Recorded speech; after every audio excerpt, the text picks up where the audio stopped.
देखो बच्चों, जब हम लोग हिंदी पढ़ते हैं तो उसमें कुछ हमें चिन्ह दिखाई देते हैं, तो हर जगह हम लोग अलग अलग चिन्ह का प्रयोग करते हैं। कई बात होती है जैसे राम जाता है, रुको ठहरो जरा सुनो, ओह ये क्या हो गया, तुम कहाँ जा रहे हो। तो देखो वाक्य अलग अलग है, वाक्य के अनुसार ही हम कुछ चिन्हों का प्रयोग करते हैं और आप लोग देखते भी हैं, है ना। आज हम उन्हीं चिन्हों की बात करेंगे, उनका प्रयोग जानेंगे कि उनका प्रयोग हम कैसे करते हैं। जैसे जैसे हमारा वाक्य रहता है उसी के अनुसार कुछ चिन्हों का प्रयोग किया जाता है। तो देखते हैं, इनको बोलते हैं विराम चिन्ह। इंग्लिश में पंक्चुएशन मार्क होता है। विराम का अर्थ होता है रुकना, ठहरना, लेकिन ठहराव अलग अलग तरीके का होता है। राम जाता है, तुम कहाँ जाते हो, वाक्य अलग, ठहराव अलग, विराम अलग, तो उनके चिन्ह भी अलग, है ना। विराम का अर्थ है रुकना या ठहरना। जब हमारी कोई बात पूरी हो जाती है तो हम रुकते हैं, जब हमारी बात थोड़ी सी अधूरी है या कम है तब हम रुकते हैं। तो वो रुक जो विराम है वो कितने तरीके का होता है, कब कब हम रुकते हैं और किस तरह से रुकते हैं, इसी का प्रयोग हम देखेंगे। तो विराम का मतलब क्या होता है बच्चों, रुकना, ठहरना। विराम का मतलब क्या, रुकना, विश्राम करना, रुकना, ठहरना। जब आप लोग कुछ कार्य कर रहे होते हैं तो उसमें रुकते हैं, ठीक, या परिवर्तन कुछ करना होता है तब रुकते हैं। तो अलग अलग तरीके से ये ठहराव होता है। इनका हम हिंदी में प्रयोग कैसे करते हैं और कितने प्रकार के होते हैं। विराम चिन्ह बच्चों यहाँ पर हिंदी में 11 प्रकार के होते हैं। कितने प्रकार के, 11। पहला है पूर्ण विराम। पूर्ण विराम का हमने इसके आगे इसके चिन्ह को दिखाया है। इस तरह से एक फ्री लाइन होती है पूर्ण विराम। जैसे राम जाता है, पूर्ण विराम। पूर्ण का मतलब पूरा विराम, बात पूरी हो गई है। पूर्ण विराम का प्रयोग तब करते हैं जब हम बात पूरी कर लिए, अब कुछ बाकी नहीं है, एक वाक्य पूरा हो गया है। राम स्कूल जाता है, अंजनी खाना खाती है। इसमें कौन खाना खा रहा है, अंजनी खा रही है। अंजनी क्या करती है, इन सारे प्रश्नों का जवाब हमें मिल जा रहा है और बात पूरी हो जा रही है। बात पूरी होने का मतलब वाक्य पूरा होना। तो वाक्य पूरा जब हो जाता है तो हम पूर्ण विराम, पूरा विराम, बात खत्म हो गई है अब अगली बात होगी, तब हम लगाते हैं पूर्ण विराम, है ना। जुम्मन शेख और अलगू चौधरी मित्र थे, बात हो गई, अब थे के बाद पूर्ण विराम लगेगा, होता है। अर्ध विराम, अर्ध विराम का निशान देखो ऐसा है। अर्ध विराम क्या, थोड़ा, पूर्ण विराम जैसा पूरा ज्यादा नहीं रुकेंगे, थोड़ा सा रुकेंगे, ज्यादा नहीं रुकना है, थोड़ा रुकना है। पूरी बात नहीं, अभी बाकी है। रुको जरा सुनो, मतलब हमने कहा रुको, इसको लेके जाओ, जरा सुनो, उनसे ये कह देना, जरा सुनो। जरा सुनो के बाद बात तुम्हें क्या समझना है, जरा सुनो, क्या बात बाकी है कि अभी हो चुकी है बात, बाकी है। ठहरो, तो क्यों ठहरो, सवाल आ रहा होगा ना, ठहरो, ठहरो, आम लेते जाओ, अब बात हुई ना, ठहरो। तो इस तरह का जब थोड़ा सा ठहराव होता है, थोड़ा सा रुकना होता है, बात अभी बाकी होती है, तब हम अर्ध विराम का प्रयोग करते हैं, ठीक। बात पूरी हो जाती है तब तो पूर्ण विराम, लेकिन थोड़ी सी बात बाकी है, लेकिन रुकना है क्योंकि बात को और आगे बढ़ाना नहीं है, तब हम लगाते हैं अंकित, तब हम क्या लगाते हैं, अर्ध विराम। अल्प विराम, छोटा सा, कॉमा की तरह, देखो सबका प्रतीक चिन्ह हमने लगाया है ना। बच्चों ने आम नीम का पेड़ लगाया, अलग अलग चीज, जब एक जैसा होगा तो योजक चिन्ह लग जाएगा, अलग अल्प विराम। लेकिन हमने क्या कहा, बच्चों ने आम नीम जामुन के पेड़ लगाए, तो आम के बाद धीरे धीरे रुका, थोड़ा हम रुक रहे हैं, नीम के बाद फिर अच्छा हम लोगों को उदाहरण बता पहले पूरा डिटेल ऐसा थोड़ा सा बता देते हैं। विस्मय सूचक चिन्ह, तो प्रथम स्थान प्राप्त करिए। ये क्या हुआ? देखो वाक्य बदल रहा है ना, स्थिति के अनुसार वाक्य बदल रहा है। वाह, तो प्रथम स्थान प्राप्त करिए।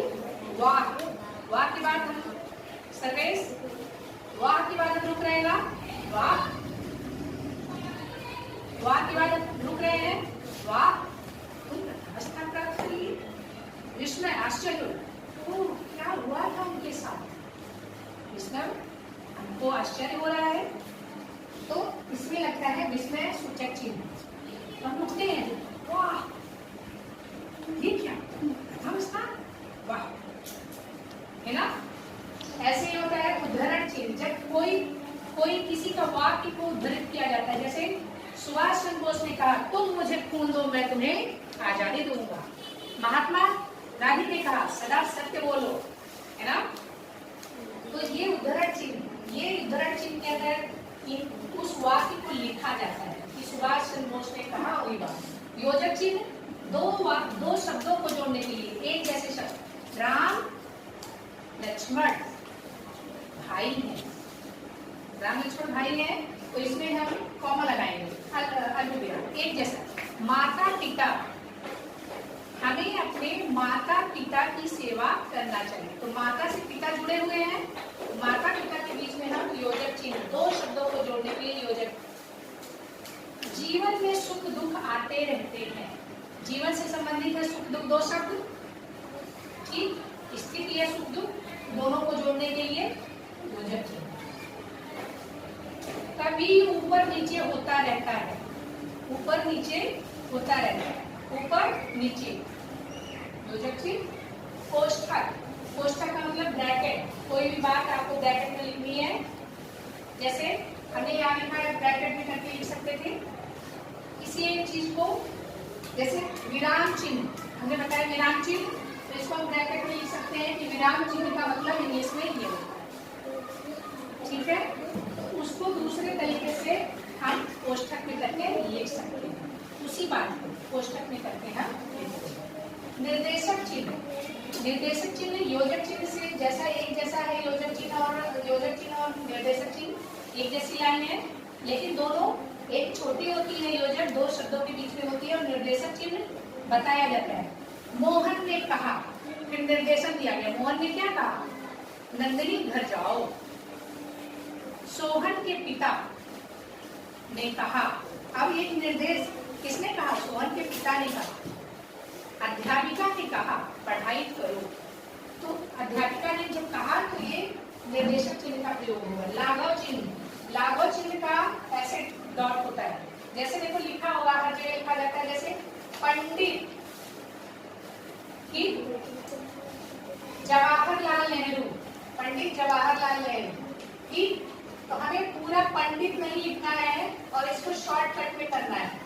शॉर्टकट में करना है तो पंग करेंगे बिंदी और ये लगा देंगे शॉर्टकट में, ठीक। और किसी का नाम कर सकते हो, जैसे पंकज, पंकज, और प्राथमिक जैसे लिखना है, प्राथमिक का कितना बड़ा है, प्राथमिक क्या है, इतना बड़ा है, प्राथमिक विद्यालय, तो प्रा लिख दो और शॉर्टकट कर दो, विद्यालय में भी लिख दो, और ये ठीक है।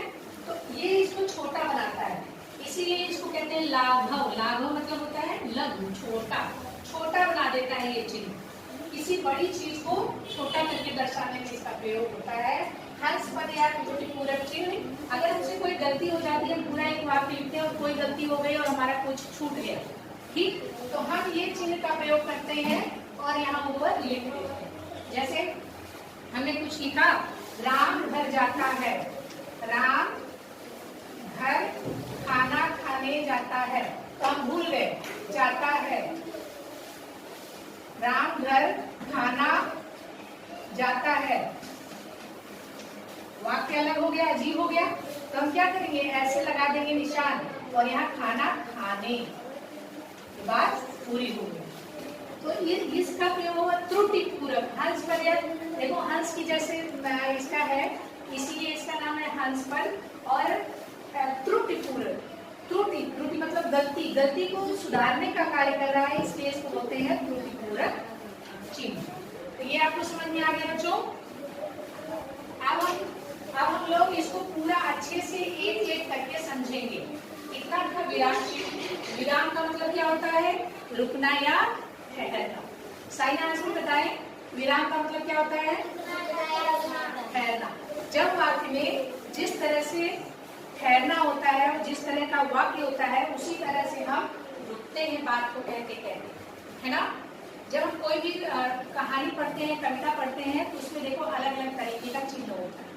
इन चिन्हों को समझना जरूरी है, नहीं तो हम कोई भी बात कहेंगे तो वो प्रश्न पूछा जा रहा है कि क्या हो रहा है, प्रश्न सूचक चिन्ह था कि नहीं है?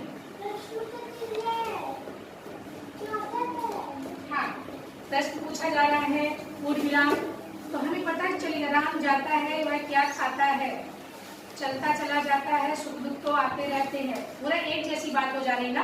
लेकिन राम जाता है, सुख दुख आते जाते रहते हैं, वह कहाँ जाता है। ये जो उतार चढ़ाव है, ये जो प्रश्न पूछने के तरीके हैं, शब्द वाक्य को बोलने के तरीके हैं, इससे हमें पता चलता है और उसी के अनुसार हम चिन्हों का प्रयोग करते हैं। तो आपको समझ में आ गया मैं चिन्ह का प्रयोग क्यों करते हैं। अब हम एक एक चिन्ह को जानेंगे, ठीक है। तो हम लोग पहले सबसे पहले किसको जानेंगे? पहले हम जानते हैं पूर्ण विराम। पहले हम जानते हैं पूर्ण विराम। पूर्ण विराम में क्या है? बात पूरी हो जाती है, बात वाक्य पूरा है, वाक्य क्या हो जाता है? वाक्य पूरा हो जाता है तब इसका प्रयोग करते हैं। लेकिन कभी कभी क्या होता है बच्चों, एक शब्द जैसे पूर्ण विराम का प्रयोग तब करते हैं जब बात पूरी हो जाती है। पूर्ण विराम, पूरा विराम, अब पूरा रुक जाना है। जैसे राम स्कूल जाता है या राम जाता है, बात पूरी हुई कि नहीं? राम जाता है, क्या इसके बाद कुछ है? नहीं। राम शिवांगी खाना खाती है, शिवांगी खाना, बात पूरी हो रही कि नहीं? बताओ। शिवांगी खाना खाती है, बात पूरी हो गई। अब क्या लगाएंगे? पूर्ण विराम लगा देंगे, बात पूरी हो गई, पूर्ण विराम। पूर्ण विराम का अब बात खत्म, अब दूसरी बात पूरी होगी, ठीक है। पूर्ण विराम का प्रयोग कब करते हैं? जब हमारा वाक्य पूरा हो जाता है और हम पूरा आराम करते हैं, इसलिए पूर्ण विराम, बात समाप्त हुई, वाक्य पूरा हुआ। लेकिन बच्चों कभी कभी क्या होता है कि कुछ शब्द के बाद भी लग जाता है पूर्ण विराम। जैसे नहीं, आपने देखा होगा नहीं, कहीं लिखा है नहीं, सिर्फ नहीं लिख दिया गया और पूर्ण विराम। हाँ लिख दिया गया फिर भी पूर्ण विराम। ऐसा क्यों? क्योंकि नहीं अपने आप में ही एक पूरा वाक्य है। नहीं का मतलब सिर्फ नहीं, उसमें एक कुछ प्रश्न की बात नहीं आती है। नहीं का मतलब नहीं, उसमें क्या? तुम्हें खाना खाना है? नहीं, नहीं खाना है मुझे। अगर ये नहीं कहते हैं, अगर कोई पूछता है क्या तुम चलोगी? नहीं। क्या तुमको समझ में नहीं आया कि नहीं के बाद कुछ बात बच रही है? पूरी बात हो गई ना। अगर तुमने नहीं कह दिया तो बात खत्म। अगर तुमने हाँ कह दिया, क्या तुम खाना खाओगे? हाँ, मतलब मैं खाना खाऊंगा। क्या तुम खाना खाओगी? नहीं, मैं खाना नहीं खाऊंगी, मतलब बात पूरी हो गई है ना। इसके बाद किसी प्रश्न, किसी यदि, किसी बट का कोई सवाल नहीं। इसीलिए नहीं अपने वाक्य में क्या है? पूर्ण वाक्य। नहीं जो शब्द है अपने वाक्य में अपने आप में ही एक पूर्ण वाक्य है, पूरा वाक्य हो जाता है। अगर नहीं है तो मतलब वाक्य पूरा हो गया, अगर हाँ है तो बात पूरी हो गई है। उसके लिए और जरूरत नहीं है कि कुछ कहा जाए, कुछ सवाल पूछा जाए। नहीं का मतलब नहीं, हाँ का मतलब हाँ, ठीक है। तो नहीं अपने आप में ही क्या है? क्या है अपने आप में ही? पूर्ण वाक्य है, पूरा। नहीं अपने आप में क्या है? पूरा वाक्य है, उसके लिए और किसी भी शब्द की जरूरत नहीं है, किसी एक्सप्लेनेशन की जरूरत नहीं, किसी व्याख्या की जरूरत नहीं। समझ में आ रहा है? तो इसीलिए नहीं के बाद भी हम पूर्ण विराम लगा देते हैं। इसीलिए हम नहीं के बाद भी पूर्ण विराम लगा देते हैं, क्योंकि नहीं अपने आप को पूरा करता है, अपने शब्दों को पूरा, अपने वाक्यों को पूरा करता है, अपनी बात को पूरा कर देता है। इसीलिए हम उसके बाद पूर्ण विराम लगाते हैं। तो आपको ये ध्यान देना चाहिए। अर्ध विराम क्या